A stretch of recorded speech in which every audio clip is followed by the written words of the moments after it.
సాధారణంగా అమ్మాయిలు జుట్టు పెరగడానికి సప్లిమెంట్లు, సిరంల నుండి ఇంటి చిట్కాల వరకు చాలా ఆప్షన్స్ ఫాలో అవుతుంటారు. అందులో ఒకటి ఎగ్స్ ఎక్కువగా తినడం.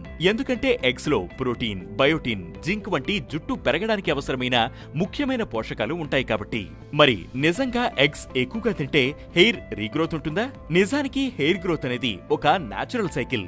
ఇందులో 3 ఫేజెస్ ఉంటాయి. First one anagen. ఇది 2 నుంచి 7 సంవత్సరాల వరకు ఉంటుంది. ఈ ఫేజ్ జుట్టు పొడవును నిర్ణయిస్తుంది. Second one catagen. ఇది ట్రాన్సిషనల్ ఫేజ్, కొన్ని వారాల పాటు ఉంటుంది. ఈ ఫేజ్ లో జుట్టు ఎదుగుదల మందగిస్తుంది. Third one telogen. ఇది రెస్టింగ్ ఫేజ్, సుమారు 3 నెలలు ఉంటుంది. ఈ సమయంలో జుట్టు రాలిపోతుంది, అలాగే కొత్త జుట్టు పెరగడం స్టార్ట్ అవుతుంది. ఈ మొత్తం సైకిల్లో కెరాటిన్ అనే ప్రోటీన్ తో పాటు మరికొన్ని పోషకాలు అవసరం అవుతాయి. ఆ పోషక లోపాలు జుట్టు రాలడానికి దారితీస్తాయి. ఒక పెద్ద ఎగ్లో సుమారు 6 గ్రాముల ప్రోటీన్ ఉంటుంది.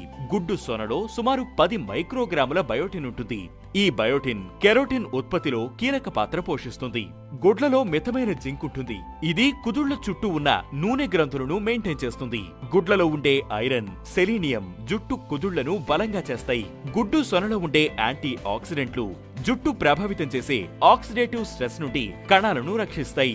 అయితే గుడ్లలో జుట్టు ఎదుగుదలకు ప్రయోజనకరమైన పోషకాలు ఉన్నప్పటికీ ఎగ్స్ తినడం వల్ల జుట్టు పెరుగుతుందని ఖచ్చితంగా చెప్పలేం. ఎందుకంటే genes, hormones, age, stress, physical health వంటివన్నీ హెయిర్ గ్రోత్ ని ఇన్ఫ్లుయెన్స్ చేస్తాయి. అంతేకాక ఎక్కువగా ఎగ్స్ తినడం వల్ల కొలెస్ట్రాల్ సంబంధిత ఆరోగ్య సమస్యలు ఉన్నవారికి ఇబ్బందులు వస్తాయి. సో వారానికి 3 నుంచి 5 గుడ్లతో పాటు విటమిన్లు ఏ, సి, ఈ సమృద్ధిగా ఉన్న పండ్లు, కూరగాయలు తినండి. గుడ్లు తినడం వల్ల వచ్చే ప్రోటీన్, పోషకాల కారణంగా జుట్టు ఎదుగుదల ఉంటుంది, ముఖ్యంగా పోషకాల లోపం ఉన్నవారిలో. అంతేకాని కేవలం ఎగ్స్ తినడం వల్లే హెయిర్ గ్రోత్